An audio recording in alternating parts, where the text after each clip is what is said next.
Clara and her grandmother lived on the outskirts of the village, near the forest, where they often ventured to gather medicinal herbs. The grandmother was regarded as a healer by the neighbors, who frequently sought her help for various ailments, whether it was to bring their husbands out of a binge, boost milk production in nursing mothers, or enhance a man's vitality. However, they had two enemies who viewed them as witches and shunned the herbalist tales like a plague. Clara didn't know her parents at all. Her grandmother had always been there for her as long as she could remember. It wasn't hard for her to understand that her grandma healed with the herbs that Mother Nature generously provided each summer. By then, she already knew the names and powers of each herb growing in her beloved forest. But soon, Clara's happy childhood came to an abrupt end. Grandma fell ill and never got up again. The very woman who had spent her life helping others couldn't save herself. "Clara, don't cry for me. When I die, I will always be with you. Don't be afraid. Go to people. Just be careful. Look into their hearts. Don't let vile people near you. You have the light within you. Don't lose it. And if trouble comes, I'll visit you in your dreams and guide you to the truth." The grandmother passed away at dawn. Neighbors helped Clara lay her to rest. Upon returning from the funeral, the once familiar house felt strangely foreign without her beloved grandmother. Clara sat by her bed, staring at the pile of pillows covered with a lace bedspread. She couldn't gather her thoughts. She had to find a way to keep living, but she had just finished school. There was no longer any talk of further education. She needed to find a job. "Clara, are you home?" came a voice from the doorway. It was a former classmate who had been asking her to marry him since childhood. She had always laughed at the short, snub-nosed boy. "Where else would I be?" she sighed. "I'm sitting here wondering where to go now." "I came here for that," he replied. "I heard my mother say they need a postal worker. Aunt got sick and went to her son, so there's no one to do her job. You should go to the post office. Maybe they'll hire you."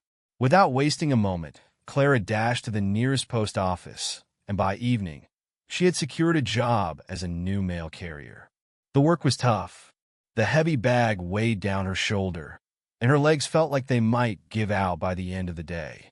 But the girl refused to give up. Even though the job brought in only a small income, it was her own hard-earned money. At the post office, Clara met MC, a polite young man who once offered to help the fragile girl with her massive mailbag. They struck up a conversation, and from then on, MC began to visit the post office more frequently.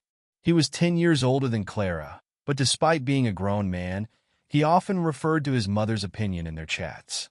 Clara should have realized she was dealing with a typical mama's boy, but being inexperienced, she thought that if she had a mother, she would certainly listen to her opinion too.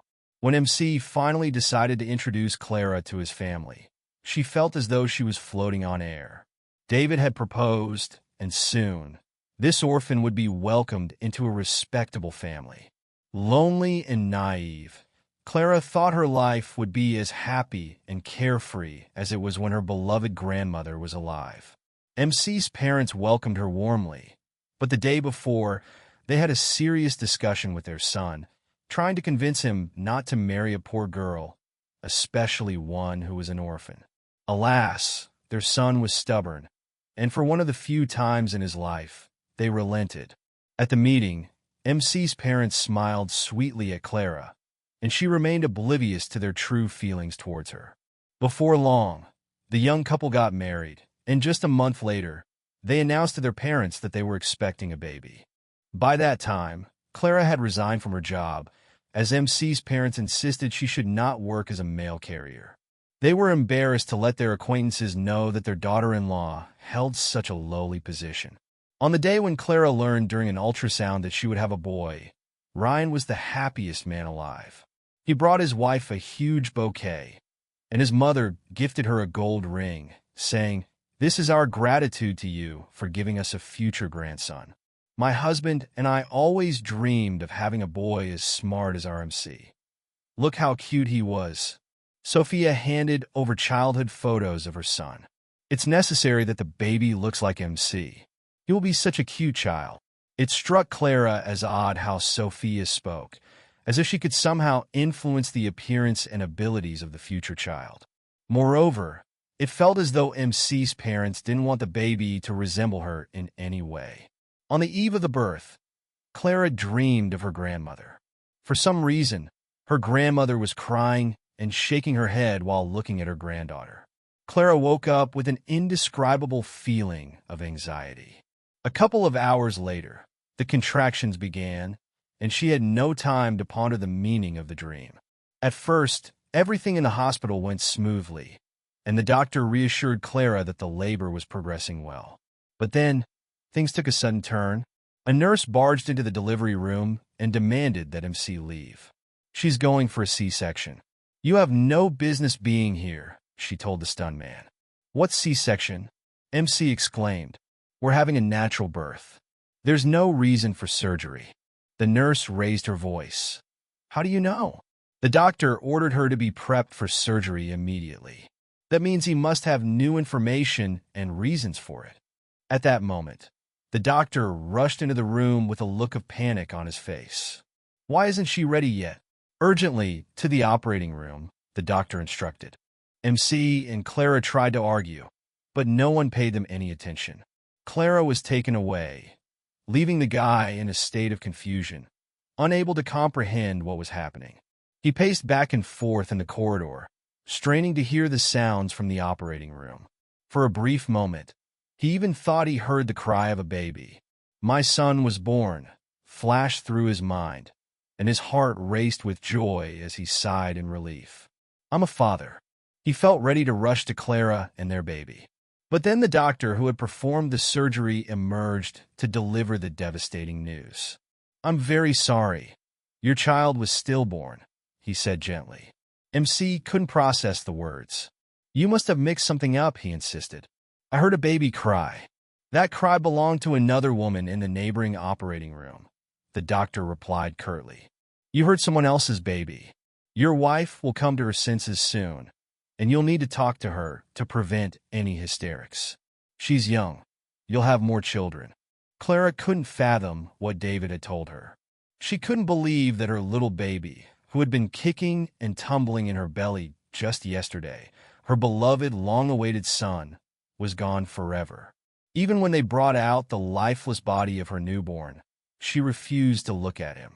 It was David who took it upon himself to bury their son. He would visit the little grave and cry for hours. As time passed, Clara started to distance herself from her husband. She stubbornly insisted that her son was alive, which only fueled MC's anger towards her claims. In her dreams, her grandmother appeared repeatedly, looking down at her and weeping, but for some reason, she couldn't speak.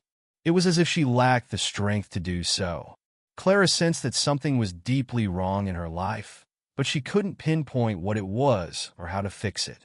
Meanwhile, her mother-in-law was busy turning MC against her, convincing him that Clara was worthless. "Look at her. Not only did she give birth to a dead child, but she's also lost her mind.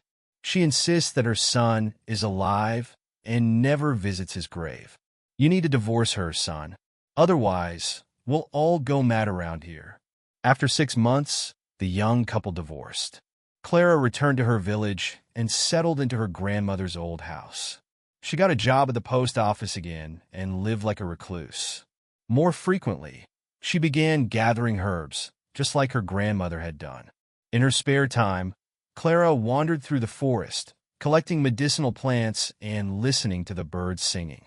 At night, she dreamed more and more often of a red-haired, blue-eyed boy who resembled her.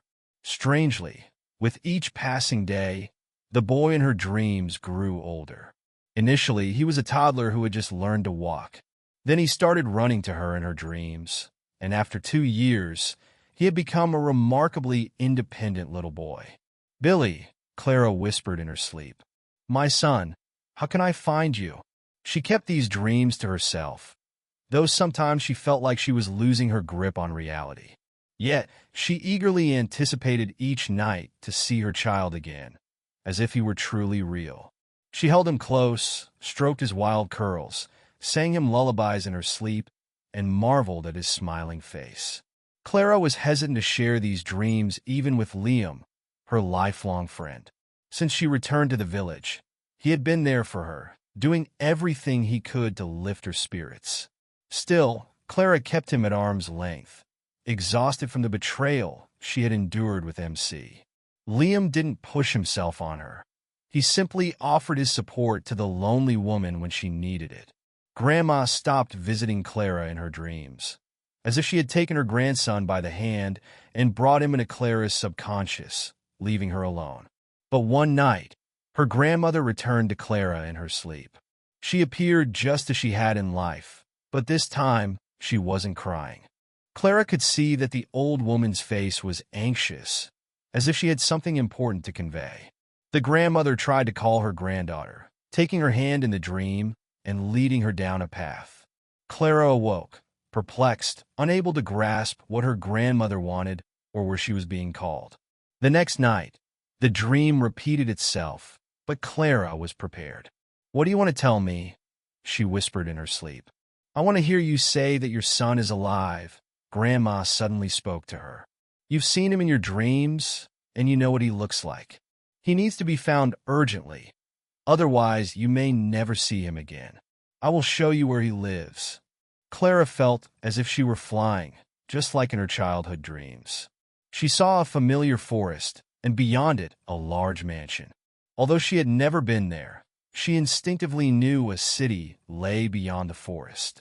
The mansion was grand, surrounded by a sprawling garden with fountains, shady paths, and lush lawns. When Clara woke up, she was in a daze for quite some time, unable to shake the feeling of reality from her dream. She decided to embark on a journey to see the mysterious mansion with her own eyes.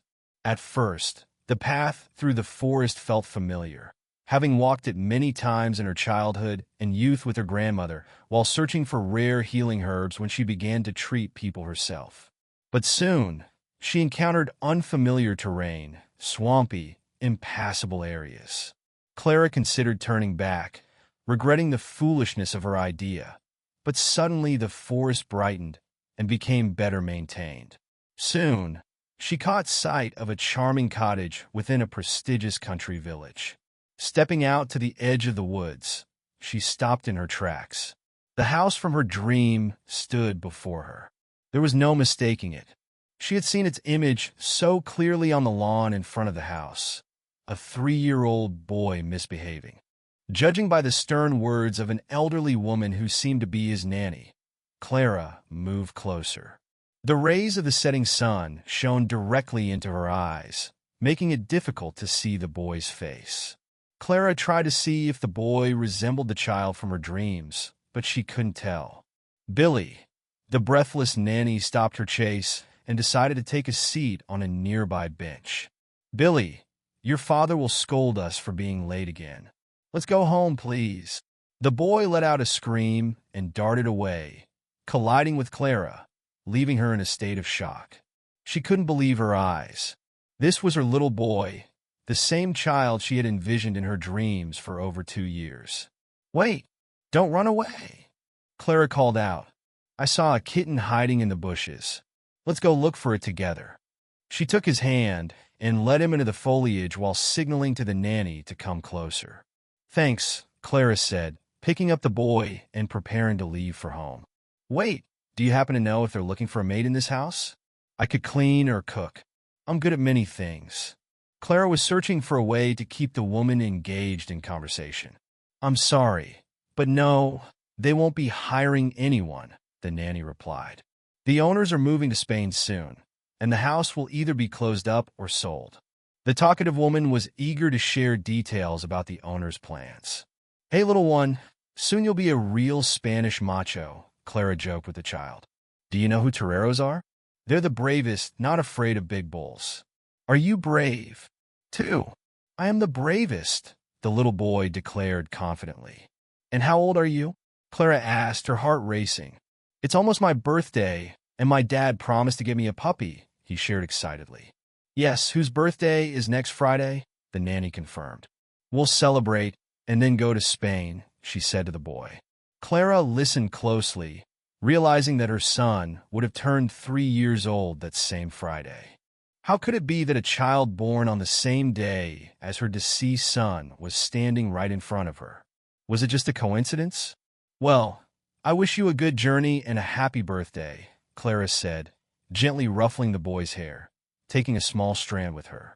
It was getting dark quickly, and she didn't want to go back through the woods. Clara emerged onto the highway and flagged down a passing car. Time was of the essence. Soon, very soon, they would take Billy to Europe forever. That's what her grandmother had warned her about in her dream. She needed to do a DNA test urgently to determine if this was truly her child or if she had lost her mind. Liam was still awake when Clara burst into his house, her eyes burning with urgency, holding a small bundle tightly in her fist. "Liam, I need your help. I urgently need to find a lab to send a DNA test. I can't explain why right now, or you'll think I've gone crazy." He drove her to the city, carrying the precious strand of hair that held so much significance for her and the little boy. Clara was terrified that she wouldn't receive the results before Billy left for Spain. 4 days later, the DNA test results were ready, and she clutched the important document in her hands. "Liam, you won't believe what I have. Look, it says here that the degree of relation between me and Billy is 99%. "Which Billy?" Liam asked, puzzled. "Billy, my son." Finally, Clara opened up to Liam about everything that had been happening to her. He was aware that she had lost her child, but he couldn't fathom how she still believed he was alive, let alone that she was actively searching for him. The idea that she had found her son living with another family seemed like the ramblings of a madwoman. Yet, the document was official. There was no doubt about it. "But how? How did you find him? Are you sure you're not a witch?" Liam remarked, trying to make sense of the situation. "Liam, that doesn't matter right now. My Billy will be taken abroad any minute, and I'll lose him forever. Okay, we need to go to those people right now." Without hesitation, they set off to retrieve Billy. When they arrived at the house, they were initially mistaken for fraudsters. When Clara insisted she wouldn't leave without her son, the situation escalated to the point where they even called the police. She presented a document stating that she was the mother of a particular child, but they questioned where the evidence was to prove it was indeed Billy and that his biomaterial had been tested. A real uproar ensued. Clara filed a police report against Billy's adoptive parents and the doctors at the maternity hospital. In turn, they filed statements against her, eager to close the case quickly so they could proceed with their plans to go to Spain. But Clara clung to their family with an iron grip. She was now 100% convinced that he was her child, and she wouldn't let him go, even if it meant risking her own life. To detach herself from this crazy woman and resolve the situation, it was decided to conduct repeat tests. What a surprise it was when this test also indicated that the boy was indeed Clara's son. Now, taking him abroad was no longer an option, and the police began investigating how Billy had ended up living with another family all these years. This investigation even led to the exhumation of the body of the baby that had been buried as Clara's son 3 years ago. MC, who had long since forgotten about his ex-wife but still visited their son's grave, was utterly shocked to learn that the second child was actually the offspring of the family raising Billy. Everyone understood that a substitution had occurred during childbirth. The doctor who delivered both women was arrested, and he confessed that the wife of a prominent deputy and businessman had been brought to their maternity hospital 3 years earlier. The family had intended to give birth at a prestigious capital clinic, but when labor began prematurely, the doctor was forced to perform an emergency cesarean section. Unfortunately, they couldn't save the baby, who was stillborn. You see, we were terrified. They were a very influential family. They could have thought we were responsible for the baby's death. They could have dragged us through the courts, or even worse. I panicked. I decided to perform a cesarean on another woman and give her baby to this family. It was horrifying, but I didn't even realize what I was doing at that moment. Confessing my actions was even scarier. It was a terrible confession.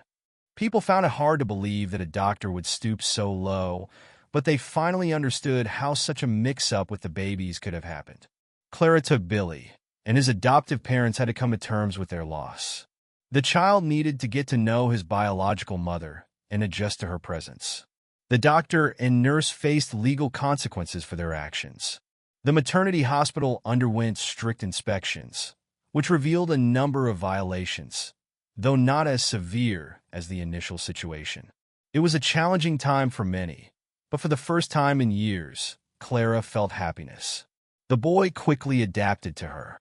Having been raised exclusively by nannies, who changed frequently due to the whimsical nature of the house's mistress, Billy was open to the idea of a new mother who devoted all her free time to him, sang lullabies at night, and took him on hand-in-hand walks. He easily formed a bond with her. Billy's previous family still traveled to Spain as planned, but they made promises to Clara to send photos and videos of their son and to have video calls at least once a week. In reality, they were good people who suffered just as much as Clara did in this situation. A year later, Billy's adoptive mother successfully carried and gave birth to a baby girl under close medical supervision. Clara felt genuine joy for her.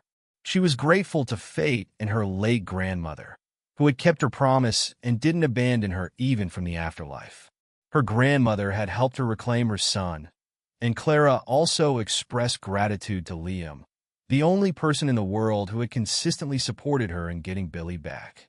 Eventually, Clara married Liam. One night, her grandmother appeared to her again in a dream, revealing a tiny girl sitting on the lawn in front of their house, surrounded by daisies and smiling. The next day, Clara discovered she was expecting a baby. "We're having a girl," she confidently told her husband, "and we'll name her after my grandmother. However, that's an entirely different story.